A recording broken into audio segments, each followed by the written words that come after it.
They say this place is haunted. Did you hear that groan?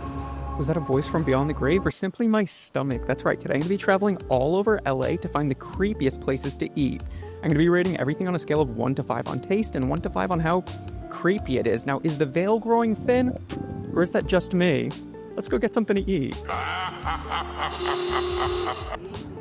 And we're starting off the day with breakfast in Santa Monica at Tartine in an old mortuary, bwahaha, a 1933 Tudor-style building that's been lovingly renovated, and they have the ovens in the back. They make all these beautiful pastries here, but I have my eye on one in particular, the almond croissant.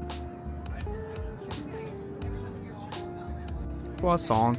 I'm here at Tartine. It's a gloomy morning on the west side, and I'm sitting on their lovely side patio. The building is beautiful, and so is this croissant. They bake the croissants in-house, and is this not just a picture-perfect pastry? Wow, look at that. Split open and filled with almond filling. Oh my god, it's as big as my head and just as buttery. I'm gonna give it a try. Wow, that is a very good croissant.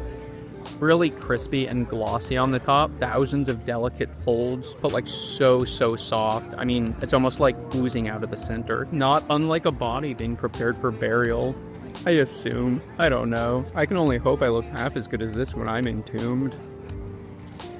God, those layers. It's like a sort of insect or something. Beautiful. Got in that little swirl at the bottom.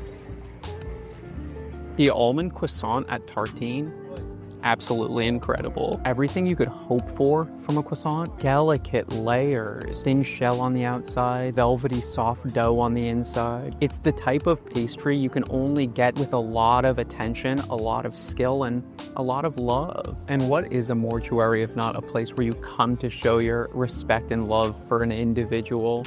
Overall, fantastic croissant. Honestly, one of the best I've ever had. So for the taste score, that gets a 5 out of 5. As for the creepy score, it definitely doesn't just feel like a cafe. It does feel a little like a sacred space or sort of like a hallowed ground. And creepy isn't necessarily bad. It might just be like mortality related, which this place definitely feels. So for the creepy score, that gets like a 4 out of 5.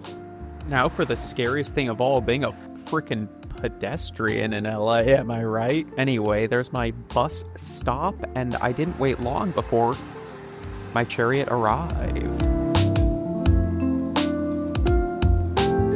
Heading east away from the coast past a pumpkin patch in West LA, hanging a left onto Westwood Boulevard, and on past the 99 Ranch.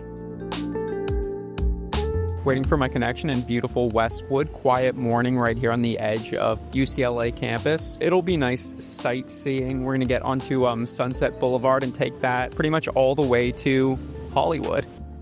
Heading through these quiet neighborhoods beside campus, past the Greek buildings and up this windy road before making a right onto Sunset Boulevard.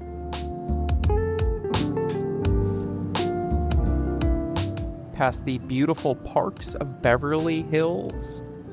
The Beverly Hills Hotel over there. Here's another one of LA's scariest spots, is the 6-way intersection at Sunset, Beverly, and Crescent. Then up into the Sunset Strip, there's Chateau Marmont. That place has got to be haunted.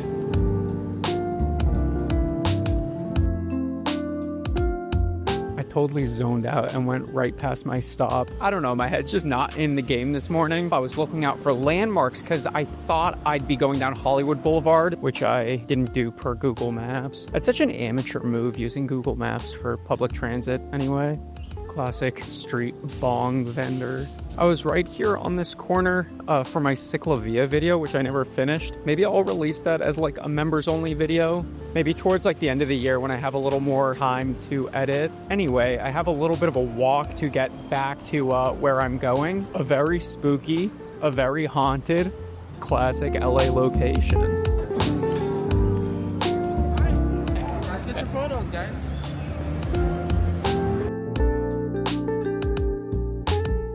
And breakfast continues at one of Hollywood's spookiest spots. That's right, Madame Tussauds Wax Museum Café.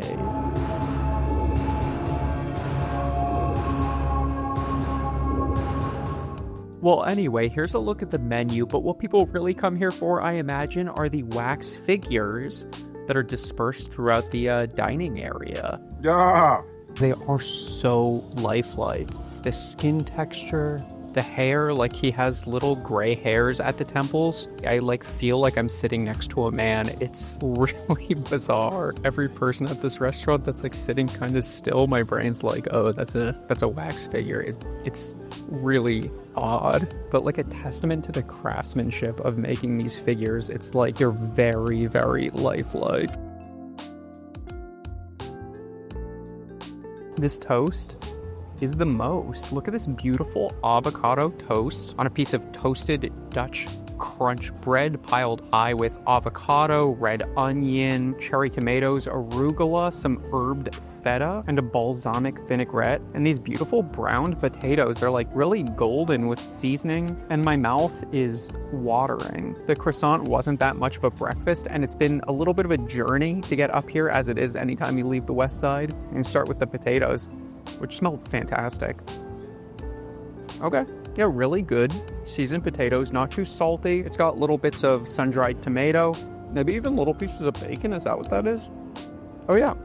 Okay, really good potato. On to the main course here. Boy, oh boy. Look at that. Nice and browned on the bottom, hefty but soft piece of bread.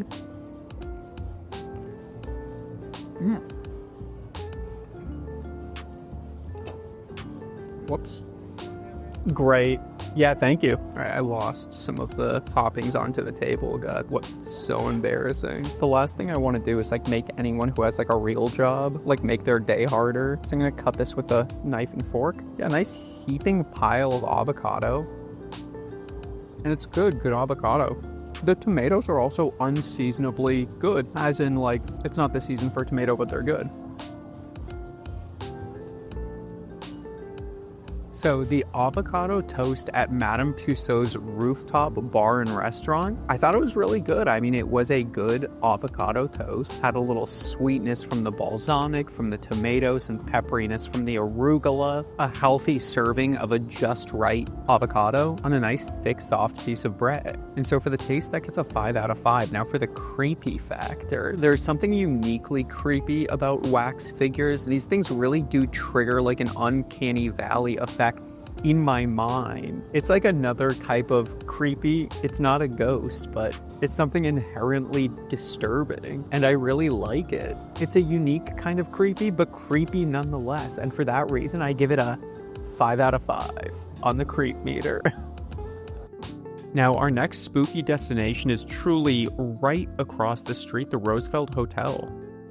And it's the first one on our list that is genuinely haunted.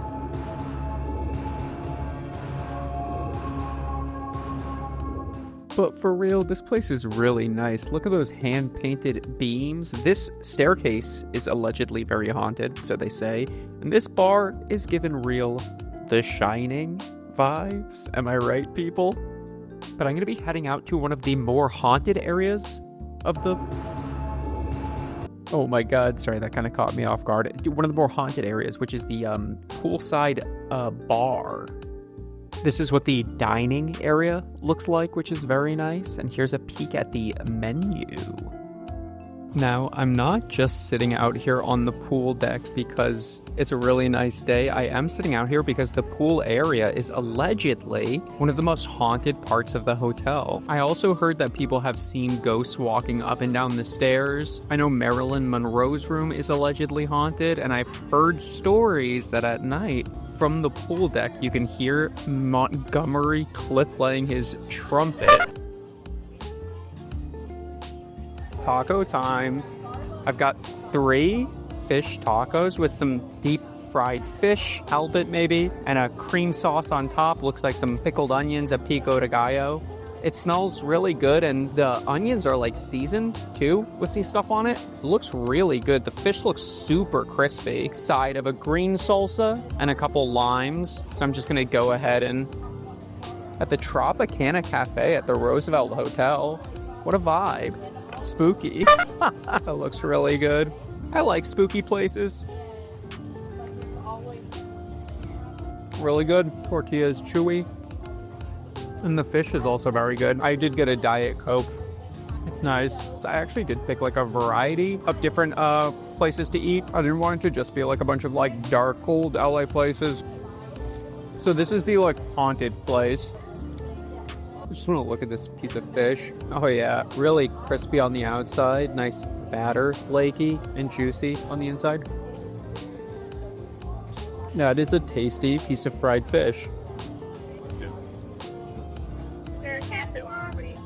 The fish tacos at the Tropicana Café at the Roosevelt Hotel, the haunted Roosevelt Hotel, I thought were awesome. Chewy corn tortilla, crispy, nice breading on the outside of the fish, the crunch of the cabbage, the chipotle cream sauce, smoky, sweet. Overall, really delicious fish tacos and a real treat in this sort of like oasis right in the middle of Hollywood. Now, as for the creep factor, it's not creepy out here. It's actually really, really nice. Kind of like the opposite of creepy, but inside in the lobby, it's kind of creepy. Like real haunted old Hollywood hotel creepy. You know it's got some like mysteries if those walls could talk ass lobby. What kind of sick debauchery was going on in the 20s? That Sid Grauman character, I don't know about him. But also like very pretty. Opulent, beautiful, the craftsmanship, the painted beams, the design of it, very cool, but very old. And made in the 1920s. That's like when ghosts are fun. That's like the tail end of the ghost era. And as nice as it is out here, I wouldn't necessarily want to be walking around that lobby alone at night or like through the halls. It's pretty creepy. So the Roosevelt Hotel in Hollywood, creep factor is like a 5 out of 5. The Tropicana Cafe, that's like a 1 creep factor out of 5. It's really nice here. Maybe it gets creepy at night, but out here in the sun, it's very chill. I'm not scared. Time to hit the road or hit the rail, Metro Rail. I'm hopping on the Red Line for a brief trip underground.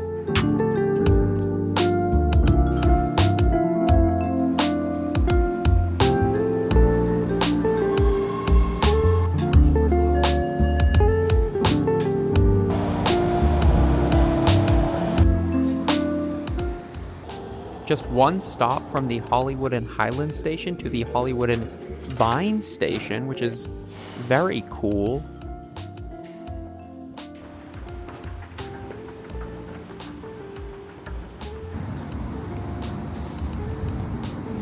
The stars extend out pretty far from Hollywood. Jack Benny, Harold Lloyd. There's some real heavy hitters all the way down to Sunset Boulevard. So it's not really like a real estate sort of thing, like closer to Hollywood and Highland, you get bigger stars. I mean, it looks like the kids don't care about Harold Lloyd these days, I don't know. I still had a little walk ahead of me, so I figured I would stop and grab a drink, and this seafoam latte caught my eye, so I took one for the road. It was a beautiful day. It's a big, beautiful ivy-covered building, but then I saw something kind of spooky.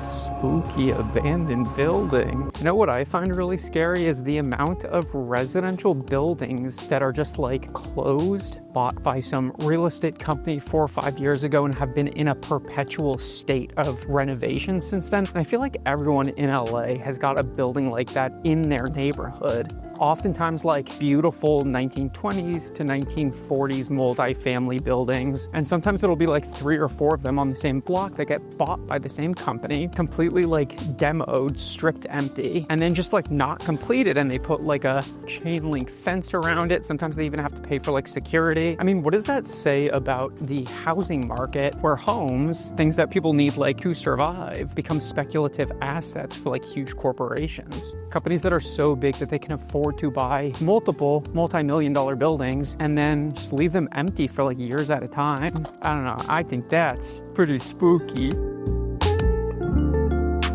After a brief stroll and yap session, we made it to our next destination, the Hollywood Forever Cemetery.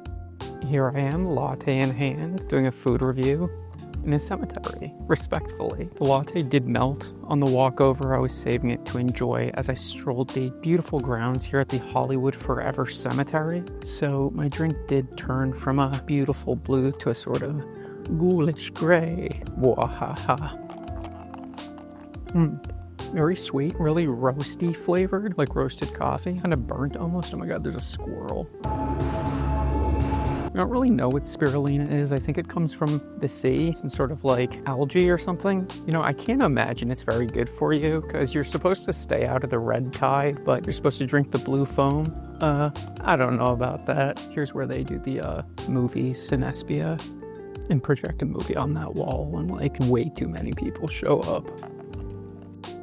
I'm seeing headstones from 1938, 1973. I mean, some undated ones that look like very old. It's crazy that like each one of these headstones is a person. And for each person who died is a person who survived a lot, and they all lived lives and had ambitions and dreams. And I'm sure they all had dreams that like weren't fulfilled before they died, and they laughed and loved. And the only difference between them and us is the air in our lungs and the grace of God.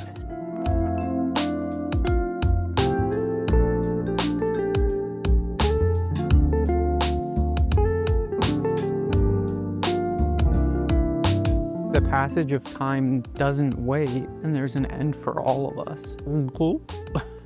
Anyway, this latte is fine. It gets a 4 out of 5. But the Hollywood Forever Cemetery was a really nice place to enjoy it. So peaceful, so beautiful, so thought-provoking. And it made me confront the creepiest thing of all, my mortality. So it gets a creep factor of a 5 out of 5. But it's like bittersweet. It's like a sweet creep. Because for there to be death also must be life.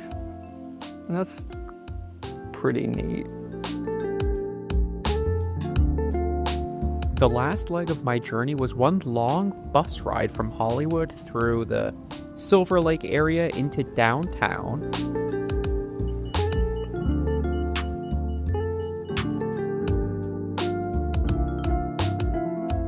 To maybe the spookiest place on our list, the Wolves. Here's a look at the menu and a peep at the spot. Woo. And my drink being expertly made, and here it is.